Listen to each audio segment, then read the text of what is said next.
dagaal xoogan oo mar kale ka qarxay gobolka Shabeellaha Dhexe iyo faahfaahin dheeraad oo laga helayo dagaalkaasi degmada ayuu ka socdaa. Muuqaalkan ayaan idinku wadaagi doonaa danab oo dhowr jiha ka weeraray kooxda argagixisada Al-Shabaab.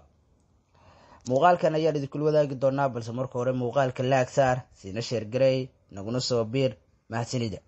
wararkaan ka helayno gobolka Shabeellaha Dhexe gaar ahaan deegaanka laba garas kana tirsan gobolka Shabeellaha Dhexe ayaa waxay sheegayaan in hadda halkaas uu ka socdo dagaalkii ugu xoogganaa kaas oo u dhaxeeya ciidamada danab ee xoogga dalka Soomaaliyeed iyo kooxda argagixisada Al-Shabaab.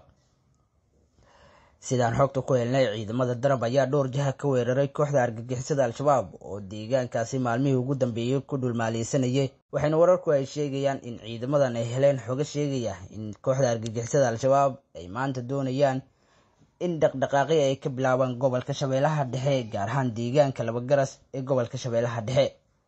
dadka deegaanka waa la xiriirnaa sidoo kale waxay noo xaqiijiyeen in dagaalka la isku adeegsanayo hubka noocyadiisa kala duwan. waxaan wararku qaar ay sheegayaan in daryanka rasaasta culus laga maqlayo deegaanada u dhow degmada laba garas ee gobolka Shabeellaha Dhexe. Al-Shabaab ayaa maalmihii ugu dambeeyay waxay xoog soo saartay gobolka Shabeellaha Dhexe iyagoona dagaal la galay ciidamada xoogga dalka iyo kuwa dadka deegaanka oo isku dhinac ah. waxaana tiro dhowr jeer ah dagaalo la iskugu laalaabtay gobolka Shabeellaha Dhexe lagu jabiyay kooxda argagixisada Al-Shabaab.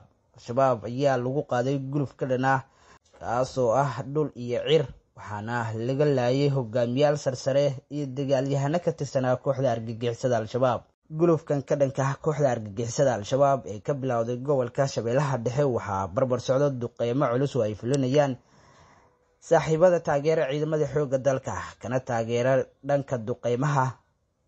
waxaana la soo wariyay maalmihii ugu dambeeyay in duqeymo culus ay fuliyeen saaxiibada caalamiga ah ee taageera dowladda federaalka Soomaaliya lagu laayay dagaalyahano iyo hogaamiyaal sarsare oo ka tirsanaa kooxda Al-Shabaab.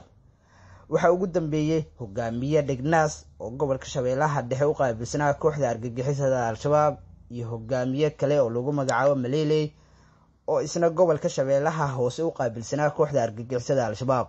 Al-Shabaab ayaa maalmihii ugu dambeeyay waxaa soo wajahday cabsi xoogan maadaama diyaaradaha cirka ay kala dhaxayso aragti kooxda argagixisada Al-Shabaab maadaama ay duqeeyaan goobaha ay isku aruursanayaan kooxda argagixisada Al-Shabaab.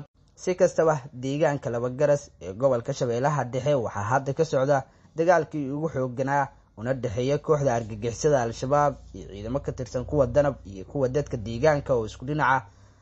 wixii warar ay ku soo kordhay dagaalkaasi wararkeena dambe ayaad ku daawan doontaan. mahadsanidin.